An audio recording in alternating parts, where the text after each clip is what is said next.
2021ની સરખામણીએ આ વખતે તો આખા ગુજરાતમાં આમ આદમી પાર્ટી લડી છે, એટલે આખા ગુજરાતમાં ગ્રામ્ય વિસ્તારોમાં આમ આદમી પાર્ટીએ ખૂબ સારી સફળતા મેળવી છે કમ્પેરિઝન 2021 સાથે કરીએ તો. એટલે ખૂબ સારું પ્રદર્શન એટલા માટે કહું છું કારણ કે 21માં તો હતા જ નહીં, અને 26માં એ એટલી જગ્યાએ એન્ટર થઈ ચૂક્યા છે કે જેની કલ્પના કદાચ વિરોધ પક્ષ કોંગ્રેસે પણ નહીં કરી હોય અને ભારતીય જનતા પાર્ટીએ પણ નહીં કરી હોય.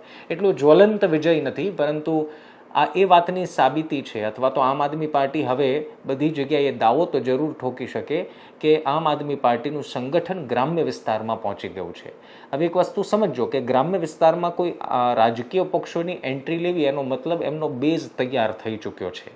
હવે જો ગ્રામ્ય કક્ષાનું અથવા તો ટાઉન કક્ષાનું સંગઠન જો મજબૂત થઈ જશે તો આપોઆપ એની ઇમ્પેક્ટ અને ઇફેક્ટ એ શહેરોમાં આવતી થઈ જશે. અત્યારના એક સત્ય એ છે કે આમ આદમી પાર્ટી શહેરોમાં નથી અને હતી એ ખતમ થઈ ગઈ છે. હવે આમ આદમી પાર્ટીનો જે ચાર્મ છે અથવા તો આમ આદમી પાર્ટીની જે બોલબાલા છે એ ગ્રામ્ય વિસ્તારો પૂરતી સીમિત છે.